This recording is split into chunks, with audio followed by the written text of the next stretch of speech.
What's up, everybody? Welcome into Believe in Kentucky on the Believe Network. If you're watching or listening, we appreciate it. Please subscribe and give us those 5 stars. It helps the show grow. It really does. The voiceover guy at the end of this episode will even say that. Subscribe, it helps the show grow. So his voice is way better than mine, but subscribe and you help the show grow. So we'd appreciate it. Cole, man, you over here battling through stuff and spring game and portal tracking. And as we said before we start with the positive things first. So the spring game, man, wasn't broadcast, half stadium, still good things coming out of there. Your thoughts, man? Yeah, so first, to quickly address the not being broadcast, that was interesting. Stein had some comments about you never know who's watching. You don't want to give anybody any free tape, I guess. So fair enough. But no, I like the spring game. Obviously, you go into it with the asterisk, knowing that most of your big names are not playing in it. Um, Down many offensive starters on the offensive line, in the wide receiver room, in the running back room. So a lot of guys missing there, but I thought that in some ways that was almost fine because it gave some of those younger talents the chance to really shine and show what they can do. Sure, you didn't get to see Hardly Gilmore, you didn't get to see Nick Anderson, but Kenny Darby put on a show, man. He put on a show and he looked really, really good. Um, he caught a pretty fun touchdown pass at the end there that ultimately won it for the offense. A little bit of trickery. It was I believe it was Carson Krueger, or maybe it was Ja'Kai Long, who pitched it over to Shane Carr, the wide receiver. He was wearing a black jersey, which means he could not be tackled because he was dealing with some upper body stuff. Um, and Shane Carr threw the touchdown pass to Kenny Darby in the end zone. I thought similarly, while you didn't get to see CJ Baxter, you didn't get to see Javante out there, in the running back room. We've heard all spring about Martellus Carter kind of moving over to running back from safety and how he's looking, and man, he looked the part. I don't know how it's gonna be against an SEC defense whenever you have CJ and Javante back, but he looked the part. He looked really, really good at the position, and he did a lot of good stuff. We saw some great stuff out of Mikael Skinner. I wrote about him a little bit and what he's been capable of for the tight end room. Obviously, Willie Rodriguez is expected to be the guy there, but Willie Rodriguez backed up Josh Caddis for a while. So having a Mikael Skinner to be the new kind of Willie, while Willie's the new Josh, could be great stuff in that room. On the defensive side, there was some fun stuff to see. I think Hassan Sykes got an interception on a 4-point conversion attempt, which, if you didn't know the rules, there was a normal 2-point conversion from the 5-yard line, or you could go back to the 10-yard line to attempt it from 4. The offense did that, got picked off by Sykes. Defense got no points. I call injustice.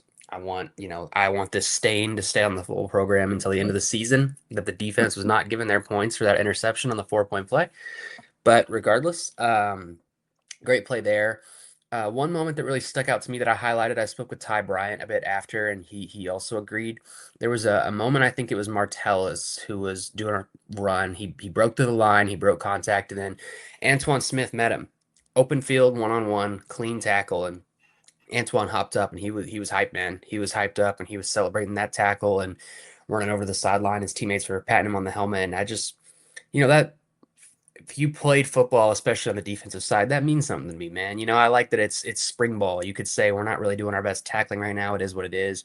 But bro's getting out there hyped about an open field tackle on a running back. So I talked to Ty, and Ty agreed wholeheartedly. He said, I mean, that's what we're going to need from him this year. And it means a lot to see him, hyping that up this early. Like, that's going to translate to the fall, and that's going to carry over how he carries himself. So a lot of good stuff there. Maybe not as much from the D line as you would have, wanted to see out of that group, but that's not their fault. They can't tackle the quarterback. Kenny Minchie was pretty open about the fact after. He's like, I think McKee's Humphrey Grace would have got me a few times if they were allowed to, but they weren't. So the defensive line kind of was just there for a lot of the time. They could take down the running back, but they couldn't really get to the quarterback with that pass rush like you'd want them to. So not really fair to that group to say they didn't shine because they weren't really given a chance to. And even the quarterback himself, Minchie, said that he thinks they would have shined if they could have been doing, some tackling on the quarterback. But all in all, thought it was fun. Ended a bit early due to the weather coming in. But offense won the day. And I think It's what you want out of a spring game. You didn't give away too much. There was nothing too stellar. But we got to see some guys make some plays. You got to get excited about some of these guys that maybe you didn't have as much light on before, and I think that's spectacular. Yeah, yeah, and like you said, came out of it clean. Or Stein said the same thing, and that's a big hurdle. And then you Hmm. got the whole fall camp hurdle, and get through the same thing, get through that as healthy as possible. Um, he and everything's the first, of course, obviously him being his first year here, first time as a head coach, but the where it, he openly talked about it getting to him running Yeah. out with the team, man. That was cool. He's young and he's energetic, and maybe you think he might not take a minute to reflect on that, but he did. And there's other firsts coming. Hmm. You're not gonna experience them until you experience them, if that makes any sense. So cool for him to acknowledge that and just take that minute to I don't know if smell the roses is the right phrase at that time, but the fact that he did that, coming out his first Yeah, I time mean, as the coach. I think it's easy for some people to forget because he's not Mark Pope. He wasn't a captain on a Kentucky team that won a national title. He played at Louisville even, but I mean, Will Stein's a lifetime Kentucky guy. He loved Kentucky growing up. He went to games growing up. I mean, this means something to him, and he's a young guy too. So, not that it would mean less if he was older, but this is a young guy who not that long ago was still, growing up a Kentucky fan, was still playing for Louisville, that team up down the highway. But, um, like he's a young guy. Now he's got his essentially dream job coaching his favorite school as a kid. And he's leading this football program and leading this football program well. They've got an exciting roster. They're talking the talk. They've got a great staff. They're landing recruits. They're winning recruiting battles. They're popping up on those graphics that you want to see them pop up on. So, I just think that, it might be easy to overlook how much this means to him, but I did like that as well when he talked about getting a little bit emotional and the weight of it all. I mean, you can't help but feel, happy for the guy and feel like it was just a special moment all around. Yeah, yeah, absolutely. I mean, we had you know Nick Roush on here a few weeks ago, and he talked about just speaking to how young he is. uh, He's like, I got Will's time stories from just knowing him in Louisville. That's so it's a whole new vibe, a whole new feel. As expected, everybody's gonna come in and do it differently and be their own guy and try to make it their own and put their own stamp on it. But I think he's doing about as good as you can. Trying to if he could clone himself, he probably would. If he could be two or three different places at once, but he's kind of juggling and overseeing and getting a feel for sliding over that one spot to the head coach and you know doing the media stuff, Hmm. delegating to the coordinators. Still embracing the expanded role. Hey, you're not just offensive coordinator now. You got all this and this and this, but seems to be handling it about as well as you'd expect. And like he even says, the real fun is the wins on Saturday. Everybody's looking forward to the Saturdays in the fall, but until we get there, still liking what we're seeing. Yeah, absolutely. I mean, I think that what's really interesting to me is they're already winning some of these recruits. They're already getting some of these big names in there. And Steins repeatedly said and said again after the spring game that recruiting is won in the fall. So, what's still to come for this team in year one? I was doing a radio hit earlier this morning, and they asked me, what does success look like for you in year one? And I said, man, on the field, just get back to a bowl game. They're talking about 16, 17 games. I'd love to see it, but that schedule year one, I don't know about it. Just get back to a bowl game. To me, success for year one is going to be defined on who they bring in.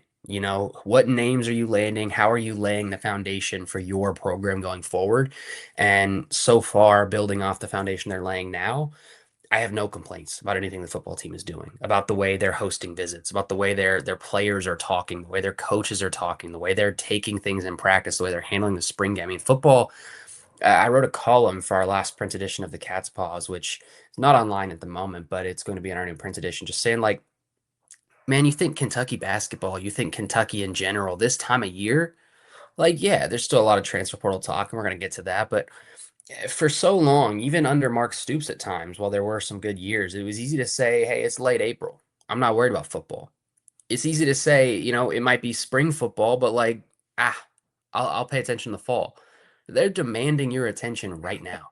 They are making you pay attention to the football team right now. And that, you know, I just think it's amazing to see the turnaround in, how the fans feel, how the vibe is in general around the football program from this time last year versus this time now. I mean, it's night and day. You retweeted a colleague earlier today, Tom Lloyd, because Antoine Higgins, three-star linebacker, commits. Mhm. Uh, you have him. You have Jake Norwalk, the quarterback.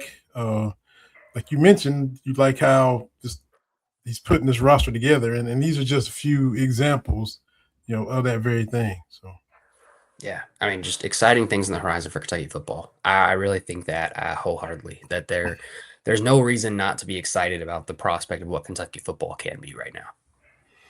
and later on in the summer, we'll have to do a little game by game prediction show or whatever. But I don't know. I have a feeling how I feel right now. We'll see how I feel in the late summer or whatever, leading up to week How you feeling right now, zero. Vandy? You feeling 16-0? Oh, I don't know about. Well, I can't say that. I think I feel pretty optimistic for a first year head coach, Hmm. first time head coach. Period. Stepping into the SEC. Um, I think you talked about how the vibe last year compared to this year. Still, having said that, I think his cupboard isn't as bare as what Stoop stepped into, succeeding Joker Phillips. Um, they went toe to toe with Texas, as inept as they were offensively. They were still flashes of talent, even Hmm. though things had kind of taken a downturn, and the wins weren't there. So the cupboard is a little more full. He's full of energy and just raring to go and ready to kind of make his mark and prove himself. Got a young offensive line coach. Know that he's sick and tired of everybody talking about he's 26 years old. So a lot of chips on a lot of shoulders. Um, Anwar Stewart is the holdover, and he's a veteran guy, but he's still bringing the juice too. So it's just a lot of stuff to like. And I'm kind of repeating myself. We're kind of saying the same thing. There's no games to talk about, but it's just a lot of stuff to like. And I think we're trying to be pretty objective, even though we're optimistic. Yeah, I would agree. I mean, I feel like if things hadn't looked very good, I would have said they didn't look very good. But to me, it was basic, it was bare bones. Maybe you wanted to see more out of the offense, but you're down a bunch of starters. It's a spring game. You're not running that many plays. I think Stein even said defensively, I think Jay Bateman ran like 4 plays. Like 4 plays. He's gonna have a whole lot more than 4 plays on a Saturday. Even for Youngstown State, you're gonna have a whole lot more than 4 plays. So like Oh, so far I see only green flags. good stuff. Good stuff. So we want to transition to baseball before basketball, or where Yeah, do you want to sure, we go? can. We can. Man. Um, Obviously, just an unfortunate loss up at Louisville. Mm.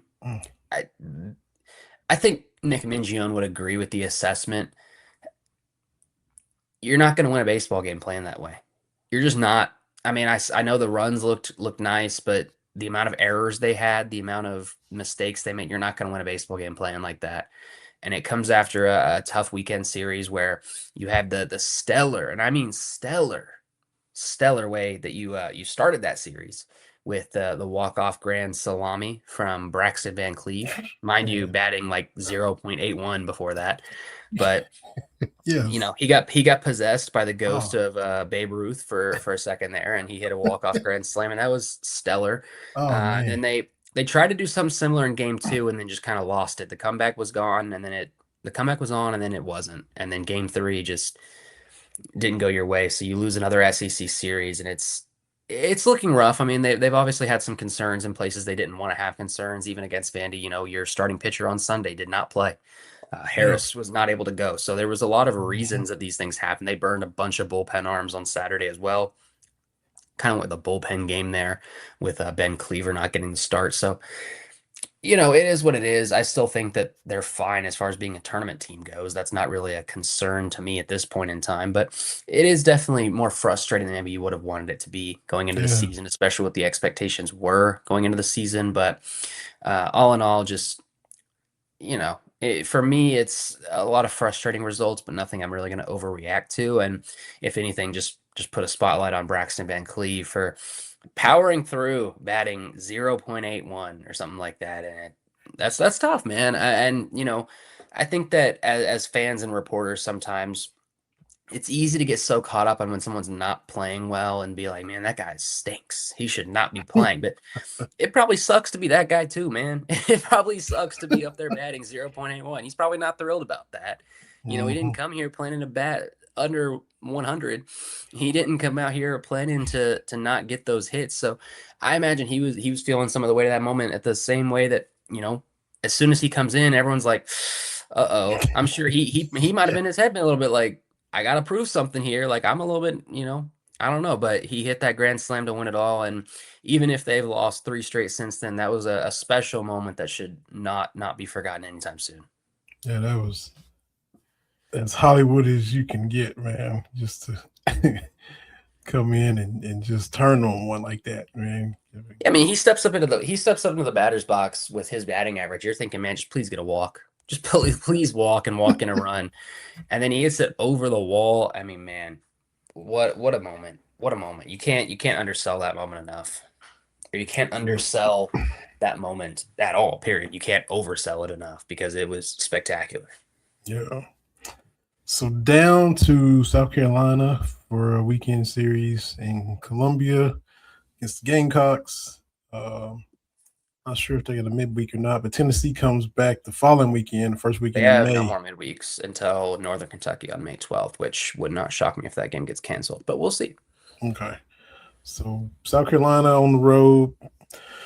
The Dirty Orange comes in to start the month of May for 3 at KPP. So God, it's ridiculous. We're already to May.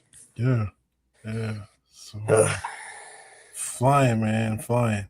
Um, the portal closed, and let's see, I would also select. reiterate too, I'm sure most of our listeners would know this, but the portal closing does not mean the transfer portal is done. That just means you can't enter it anymore. Anyone who's already in it is still talking to schools. You're still landing players. That's the Kentucky's roster is not final at all. Absolutely It not. just means players cannot enter anymore. That is all the portal is closed means.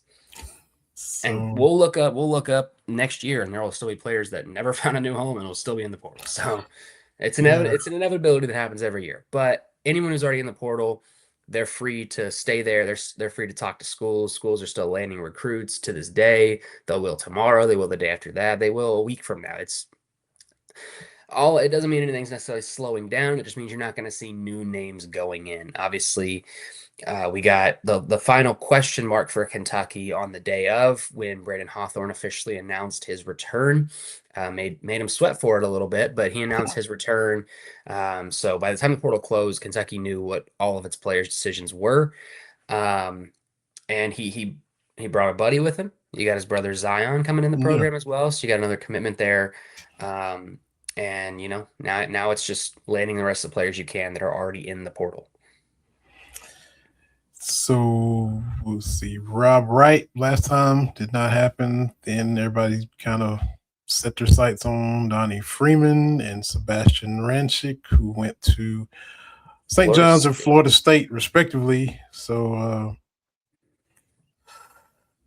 Yeah, I mean that's a tough mm, spot to be in. I mean you prioritize you prioritize Donnie Freeman, and because you prioritize Donnie Freeman, Sebastian Rancic, who might have committed if you got him to, I think that there's real reason to believe he would have come to Kentucky if you had made the push. He got tired of waiting. He goes to yeah, Florida State with Luke Locks, and then Freeman chooses Rick Pitino and St. John's. I mean, no love lost. Mentor to prodigy. Rick Pitino comes in and swoops in and takes Donnie Freeman right out from under Kentucky as they were trying to close the deal. Um, To me, the writing was a little bit on the wall. We knew that Tennessee and St. John's had got involved late in that recruitment. And then when you saw Mo Diabate commit to LSU, I was like, they got Donnie. I was like, I know they did because St. John's was one of the big players in pursuing Mo Diabate. I thought he was the quintessential Rick Pitino kind of guy. Yeah. And I was like, he's not going to LSU because he's choosing them over St. John's. He's going to LSU because St. John's is not prioritizing him anymore. If they're not prioritizing Mo Diabate anymore, it's because they think they got Donnie. Mm, And then, sure enough, that night, Donnie Freeman's a Johnny, I guess, would you say, because of the Red Storm, but they call him the Johnny. So yeah. he's a Johnny. So that one's tough. I think that there's been a lot made out about Mark Pope whiffs this offseason, and I think that the term whiff gets thrown around often very unfairly for things that are not whiffs. This one is hard to argue. This one was a miss. I don't like the word whiff, so I'm not going to call it that, but this one was definitively a miss. Mm. Kentucky was trying to get Freeman over the finish line. They thought they had him, and he goes to St. John's. That one is a tough pill to swallow. Pitino was like, "You won the game, but I'm out here on a trail, and I'm gonna get a few wins out here." So Mhm. yeah, so now is you mentioned you explained how the portal works. There's still many people to interact with, and if you decide to bring them onto your team, the level of talent might not be where you want. Is Kentucky scrambling now after this miss? Do they still have plan C, B? What plan are they on? In your mind, what do you think is happening now? I wouldn't say scrambling per se. I mean, they're still hosting visits. They've still got guys that they're targeting. And then also, a major factor that has to be considered in this too is that the portal might start slowing down, but it's going to see another pretty big boom period coming up. Even though it's closed, it's going to see another big boom coming up when those NBA draft final decisions go. I mean, there's a lot of guys that are in the portal right now who might be going to the NBA, but if they don't, we're thinking Momchilovich from Iowa State. We're thinking Tunde from Baylor. There's a lot of those big names, like big names that are still in the portal, like top 10 kind of guys who aren't really going to make a decision most likely until they decide, am I going to the league or am I staying in college? So you're going to see another boom when that happens. I think that Kentucky will be involved with several of those guys, maybe. Obviously, you've still got the prospect of G League guys. I think Texas A&M signed one today. I don't know that Kentucky's really linked to any G League guys right now, but then you got overseas guys as well. I don't know that I would say that they're scrambling, but you definitely feel the ground is a little shakier than it was before. You Mm-hmm. definitely feel much more of a sense of urgency than you did before. And then you also have Tyron Stokes, who's probably going to announce his commitment soon, as he's hinting. I don't know exactly what that means. There's some reports that it could be as early as tonight. Who knows with this guy? Um, so that's another factor you have to consider. There's a lot still going on, so I'm not going to say that they're scrambling, but I will say that, you know, I'm thinking, you ever seen the movie you ever seen the movie Escape Room, Vinny? It's a No. thriller slash horror modern. Whole premise is an escape room, and if you don't get out, you die. And the rooms are increasingly more difficult. The first room, they're basically locked in a giant heater. Mm, The reason I give that long explanation is to say that I don't think they're scrambling. They're not dying, but the room is getting warmer. You can feel mm, it around you. You can feel that, it's getting hotter. There's more of a sense of urgency. There's more of a we got to get this right. Um, or else you're looking at potentially a very rough next year. I think that there are very good pieces in the team right now. I think that they're not going to be awful with what they are right now, but they're certainly not going to be as good as you want them to be right now. And you'd probably mhm. feel a lot more comfortable if you had Donnie, but you don't. So there's going to be that much more emphasis on closing the deal with a guy like Stokes, with some of those guys that are testing the draft waters right now, with some of those guys that maybe are overseas right now. Just there's going to be a Mhm. lot more emphasis on all of that right now than maybe there was a few days ago. I don't want to say that there wasn't a sense of urgency a few days ago because there was, but now that Freeman doesn't go and you missed out on Ranchich going after Freeman, there's a lot more concern. Yeah, because Stokes is like you said. I mean, we'll see at some point, but as far as just straight up dudes, you know, that's getting thinner because I mean, there's been misses. Maybe were they prioritized in the first place, or however it all was going. The roster, like you said, right now is shaping up to be solid, but Shipment this to be is all right. Kentucky. I would Yeah, say all right. yeah, this is Kentucky, and you want to have a dude or two mixed in with the all right to elevate to where Kentucky has been accustomed to for the bulk of their history playing Yeah. basketball. Yeah, I mean, I think year one there was more leniency because of the time Pope took the job and whatnot and where it was going on. That you weren't expecting a natty year one. Maybe that changed a little bit after they beat Duke before injuries racked them. But going forward, if you're a Kentucky team that you can't even fathom seeing a path to a title, you've done something wrong. I don't think that some Kentucky fans might disagree with me here. I think that it's ridiculous to suggest that every year is national title or bust. That's not how the sport works. That's ridiculous to say that's how the sport works. But you should at least go into the season thinking we could do it. You know, if you're Mm-hmm. looking at your roster right now and you're Kentucky, and I would actually extend this to a Duke, to a even a North Carolina, or to some of these other schools right now. If you're looking at your roster right now and saying, I don't see this team getting to a Final Four at all, no matter what they do, then you've done something wrong. Like, it doesn't mean Yeah. you have to win it. It doesn't mean that, getting picked off early means it was necessarily a bad year. Sometimes things happen. But if you can't even see a path there, then you have failed in building a roster. Mm-hmm. And right now, with who Kentucky currently has, I like a lot of those guys. I'm glad they retain some of the pieces they have. I want them to be great. Like a lot of these, not just for Kentucky's sake, but because when you're in the locker rooms talking, I want these guys to do well. I like a lot of these guys, but I don't see the roster they have now having a realistic path to the Final Four. Now, it could if you add some of these names that are in the draft process, if you add a Tyron Stokes, if you add some of these European guys, but right now, I don't see it, which means Yeah. there is absolutely work to be done. And going into a year, especially a pivotal year through like Mark Pope is facing after, last year didn't quite go your way. If you're going into the year without expectations, without big expectations, then it's going to be a long season. It's going to be a very long Mm-hmm. season, Yeah. especially And with Todd Golden saying he's not going to Golden State. mm, Now, he still could. I watched it. Didn't sound like a hard no, but he came out and said he's not planning on it. So we'll see. You know, and Billy Donovan is lurking in that oh man, I whole hate that. I hate that so much. infatuation. I hate that so much. I get it, especially being a part of the media, like you have to report on some of those things and stuff gets put out, but I hate that for Mark Pope. Imagine you're sitting there in your job and the guy that everyone wanted before you comes out and says, I'm going to take a year off. And then a year from now, I might go to Kentucky. And he didn't even say he would. He didn't even say he would. He said he would consider it. And if you're the dude who's already up to your neck in it and you're trying to get this right and you love this, like that sucks. That sucks to have that over your head because every single time they lose a game or something goes bad, people are like, well, just wait for Billy Donovan. Like that has to. I would hate that if there was the equivalent of that for my job too. Like if the guy that was supposed to get my job, if there was one, you know, came out and said, "I'm gonna take a year off," and then, if things aren't going well there, I'll take that job. I'd hate that. I would hate that Yeah. so much because everything you're gonna Mhm. do is under a spotlight now. I mean, it Yeah. already was, but it's under a lot more pressure. That room is turning a little bit hotter and hotter and hotter. Yeah. Because wasn't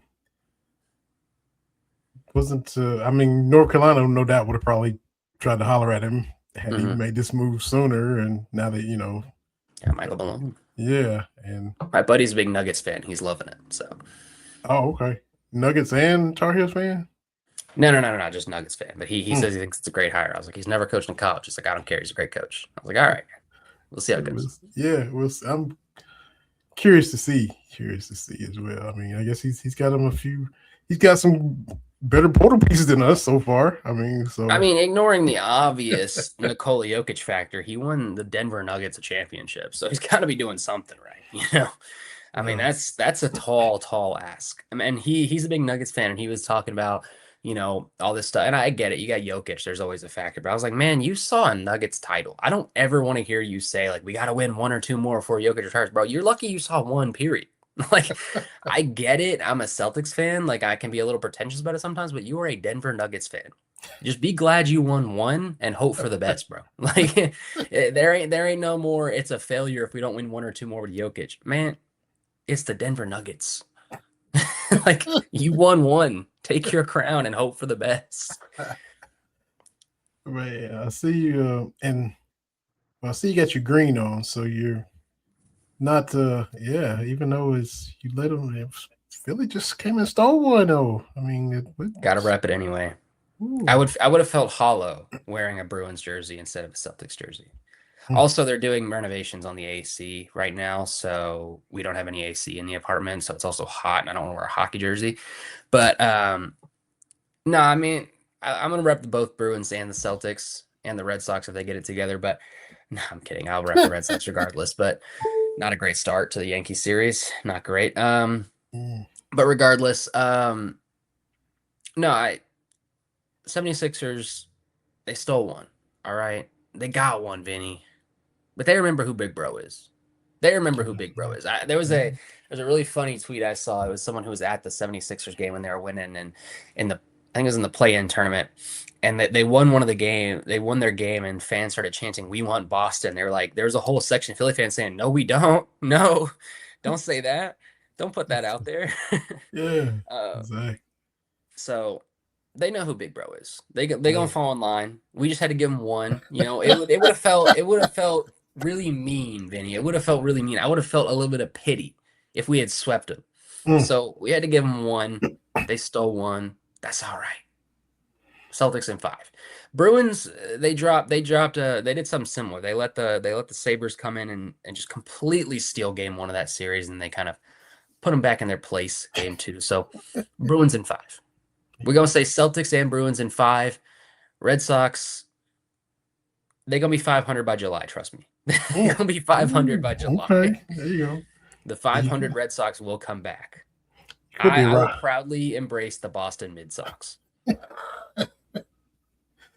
You could be a Rockets fan, so you could be worse for you. So, um, and Bro, you I know, saw I saw a hilarious tweet. I hate to drop this on you. I saw a hilarious tweet today. It said the Rockets got picked apart by LeBron, so they blew it all up, meticulously rebuilt to be perfect, and now they're getting picked apart by LeBron again. yeah, it's Tragic. it sure was. It sure was. As for the Braves, they still have yet to lose a series, so got that going for them. You know, they let Washington have one the other night, so we hope to put them in their place. Hey, yeah, Actually, I've read this one already. So yeah, Chipper Jones's autobiography. yeah, sir. Good stuff. Good stuff. So, man, we put a bow on it, and like you said, it's already almost May, which means that, as fast as May got here, August will be here that fast, and you know, we won't, all the slow time, the summertime when you're down to do something, it'll be SEC Media Days before you know it, and you'll be in Tampa. Because Kentucky goes on the first day. Not sure if Coach Stein goes first or not, but Kentucky's up on day one. So Mm-hmm. that'll be there before we know it, too. So Alabama and Kalen DeBoer agreed to a contract extension. All right, he bro. got he got one. 7 years.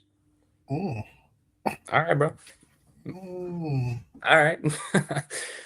Okay. I mean, I'll reserve my comments. Okay. That's all I'll say is okay. he uh he knows the landscape down there. When you're the guy who follows the guy, and what was he? 8-4 year one. What were they last year? Yeah.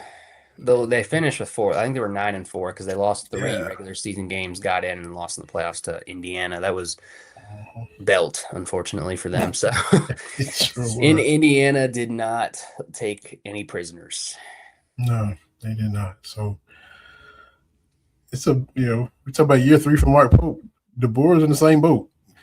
You got 7 more years, I guess. They're talking about paying his Well, buyout with lottery money here too, so we'll see. But lose to Auburn and see if you get them 7 years. So Alex Golesh, Auburn, all right. man, that's what I'm saying. That's what I'm saying. And that rivalry is nuts. Anyway, it's crazy. Crazy stuff happens, and Nick Saban dropped some games to Auburn that you're like, what? So, and I mean, coming up here, week 2, right? Yeah. Youngstown State, then Alabama. Mm-hmm. Will Stein. Kentucky. They saying you can't do it, Will Stein. How will you respond? How will you respond? Kentucky beat Alabama in 1997 at Como Stadium. Anwar Stewart was on the squad, had a great play. Kentucky hadn't beaten them in 75 years. Of course, they don't play every year. And that Alabama team did go on to not be very good. But none of that mattered in that moment. Mm-hmm. Will Stein, I mean, this isn't Nick Saban's Bama. I mean, I'm saying they're going to be good and they're going to be talented. But I mean, Rich Brooks knocked off LSU #1 that time. Stuff just starts going right, and you're in there, and get some momentum. Things go your way. Again, last year not being so bad. They should have beat Ole Miss last year as well. In addition to going toe to toe with Texas, so the cupboard isn't bone dry. Mm-hmm. I mean, it would be shocking, but it's not impossible. They could pull an upset. Catch them slipping. It's Alabama's first road game. It's possible. It is possible. Come out. I'll be there. I'm excited to see it. Yeah, come out and give yourself a chance, and just give yourself a puncher's chance, and hang in there. And Alabama Twitter will go insane. Alabama Twitter will be a hellish place to be if that occurs. That contract, the ink won't even be dry week 2. Bro, they had to close the street for their A-Day stuff. Like it's already. Yeah. It's a rowdy place. Mm-hmm. If they lose to Kentucky week 2, it's gonna be a hellish place to be on Alabama Twitter. That's it. Yeah. And that this is the life he's choosing right now. So, and he knew what he signed up for. Could have stayed in Seattle. Yes. So did Mark Pope. This is the life he chose, man. So, something about former Washington guys. Yes. Zoom Diallo. Yeah, yes, absolutely. You tying it all together, Cole. Tying it all together. Well, we hope y'all listen to this episode and tie it all together and see what happens in the coming weeks. Portal, football-wise, baseball team. We'll throw in our NBA and MLB and all our little sprinkles that we put in about our teams that we follow outside of Kentucky. And hope you enjoy it. Hope you subscribe. Hope you like to watch it. Hope you like to listen. Tell your friends about it. And tune in again next time. There'll be guests coming through. Sometimes just be Cole and myself. But tuning in next week on another episode of Believe Kentucky on the Believe Network. For Cole Park, this is Vinny Hardy. Check Cole out on the Cat's Paws. Go Cats, and we'll see everybody next time.